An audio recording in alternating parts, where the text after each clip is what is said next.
Om Namo Venkatesaya. Welcome back to our channel. ఈరోజు వీడియోలో మేము తోటకి వెళ్ళి పూలు ఎలా కోసుకొస్తామో అలాగే దండలు ఎలా కడతామో అనేది ఈ వీడియోలో వీక్షించండి. ముందుగా అయితే ఇక్కడ మాకు దగ్గరలో ఉన్న ఒక తోటకైతే వెళ్ళానండి పోయినసారి. అప్పుడు అక్కడ వీడియో తీశాను, షార్ట్ వీడియోగా చిన్న బిట్ అయితే యాడ్ చేస్తున్నాను చూడండి. ఈ విధంగా బంతి పూల తోటకి వెళ్ళి పూలైతే కోసుకొస్తూ ఉంటాము. ఎప్పుడైనా సరే సీజన్ అయితే తోటకెళ్ళి కోసుకొస్తామండి. సీజన్ కాకపోతే మాత్రం మార్కెట్కి వెళ్ళి తెచ్చుకుంటూ ఉంటాం ప్రతి సంవత్సరం కూడా. ప్రతిసారి కూడా అంతే, పూలు తెచ్చుకోవాలి అనుకుంటే బంతి పూలు ఎప్పుడైనా సరే తోటకెళ్ళి తెస్తే అది కొంచెం ఫ్రెష్గా ఉంటాయి. ఆ తర్వాత ఇక్కడ కూర్చున్న చూడండి, ఇలా అయితే కడతానండి. దండలన్నీ కూడా సింగిల్ హ్యాండ్తో కట్టుకుంటా కూర్చుంటాను. మా అమ్మ అందిస్తూ ఉంటే నేనైతే పూలన్నీ కూడా ఇలా ఒకదాని తర్వాత ఒకటి ఆ విధంగా అయితే కడతాను.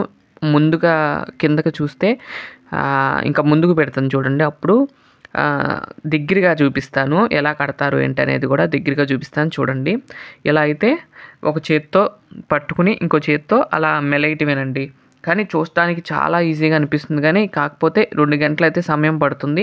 ఇక్కడ కొంచెం స్లో మోషన్లో అయితే పెట్టానండి, మీకు అర్థమవుతాం కోసమని స్లో మోషన్లో పెట్టాను. అదిగోండి, ఆ విధంగా దండలన్నీ కట్టుకోవటమేనండి. మనం ఫస్ట్ నులకతాడు, తర్వాత ఒక దారం ఉంటే చాలండి. మన ఛానల్లో అంతకుముందు కూడా దండలు కడితే వీడియో ఉంది, కానీ మీకు ఇంకొకసారి చూపిస్తున్నాను చూడండి. ఇలా కూర్చుని కడుతూ ఉంటాను.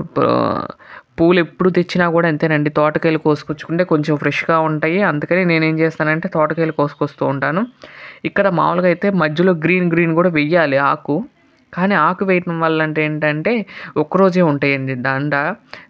2 రోజులు 3 రోజులు ఉండాలంటే కనుక మీరు ఆకు వేయకుండా ఉంటేనే బాగుంటుందని అనుకుంటాను నేను ఎప్పుడు అలానే చేస్తూ ఉంటాను.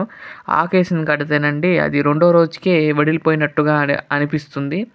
అందుకని నేనేం చేస్తున్నానంటే ఇక్కడ ప్లెయిన్తోనే కడుతున్నాను. చూసినట్లయితే 2 కలర్సే కడుతున్నాను, ఆరెంజ్ వైట్ అంటే ఎల్లో కలరు. ఆ 2 కలర్స్ కలిపి ఈ విధంగా అయితే కడతా ఉంటానండి దండలు. ఇవి 5 పూలు కట్టాను కదండి, అంటే రేఖలు 5 రేఖలు, మళ్ళీ తర్వాత 5 రేఖలు, అలా మొత్తం కూడా కట్టాను. ఈ విధంగా చూడండి, దగ్గరగా చూపిస్తున్నాను చూడండి. అలా పెట్టి ఆ దారాన్ని దాని మీదకి తీసుకొచ్చి వెనక నుండి ముందుకు తిప్పటమేనండి, అంతే. చాలా సింపుల్. చూసినట్లయితే మళ్ళీ ఇంకోసారి చూపిస్తాను చూడండి. ఒక పువ్వు తీసుకుని ముందు అక్కడ ఉంది కదా, తాడుకి సపోర్ట్గా పెట్టి, ఇదిగోండి తాడుకి సపోర్ట్గా పెట్టి ఆ దారాన్ని పైకి తీసుకొచ్చి మళ్ళీ వెనక నుండి ముందుకు తీసుకురావటం, అంతేనండి. చాలా సింపుల్గా అయిపోతుంది. ఇంతవరకు తెలుగులో అసలు ఇలాంటి దండలు కడతాం లేదు, ఉన్నా కానీ అంత సరిగ్గా చూపించలేదు.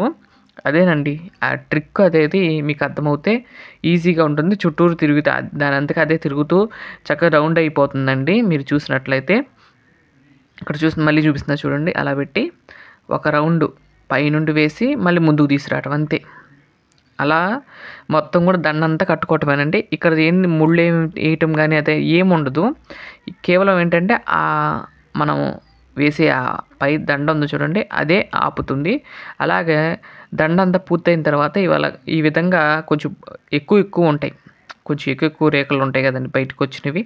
అవి ఈ విధంగా కత్తిరితో చక్కగా నీట్గా కట్ చేసుకోవటమేనండి. ఎక్కడైతే కొంచెం ఎక్కువ అనిపిస్తుందో మనకి అక్కడ కత్తిరి పెట్టి కట్ చేసుకోవటమేనండి. కట్ చేసుకుంటే నీట్గా ఉంటుంది. అప్పుడు ఎక్కడ కూడా బయటకు వచ్చినట్టుగా మిస్సీగా ఉండకుండా చాలా నీట్గా ఉంటుంది, అంతేనండి. దండ కడతాం చాలా ఈజీ, నేర్చుకుంటే ఒక్కసారి చూస్తే. ఇంకా స్లో మోషన్లో పెట్టుకుని కూడా చూడండి, మీకు అర్థమవుతుంది. ఇంకా స్లో మోషన్లో పెడితే కూడా మీకు ఎలా కడతాను ఏంటనేది ఉంటుంది. ఈ దండలు అనేది గోదా కళ్యాణం రోజు స్వామివారికి అమ్మవారికి అలంకరించడం కోసమని కట్టిన దండలండి. కావాలంటే దాంట్లో కూడా ఉంటుంది వీడియో, అదే ఫోటో ఉంటాయి స్వామివారికి ఎలా అలంకరించాను ఏంటనేది. ఆ వీడియో కూడా చూడవలసిందిగా కోరుకుంటున్నాను. ఈ విధంగా దండని ముందు కిందేమో సన్నం తీసుకురావాలి గజమాలకి, పైన వచ్చేసరికి లావు ఉండాలండి, అంతే. అక్కడ మనం నేర్చుకోవాల్సింది అదే. కింద సన్నగా ఉండాలి, పైన వచ్చేసరికి గజమాల అంటారు చూడండి. గజము ఏనుగు తొండం ఎలా ఉంటుందండి, పైన లావుగా ఉండి కిందకు వచ్చేసరికి సన్నం వచ్చింది, అదే గజమాల అంటే. ఆ విధంగా మాలను అయితే కట్టేసేసానండి. ఇంతటితో ఈ వీడియోని అయితే ముగిస్తున్నాను. మరొక మంచి వీడియోతో రేపటి వీడియోలో కలుస్తాను. అంతవరకు సెలవు, నమస్కారం. ఓం నమో వెంకటేశాయ.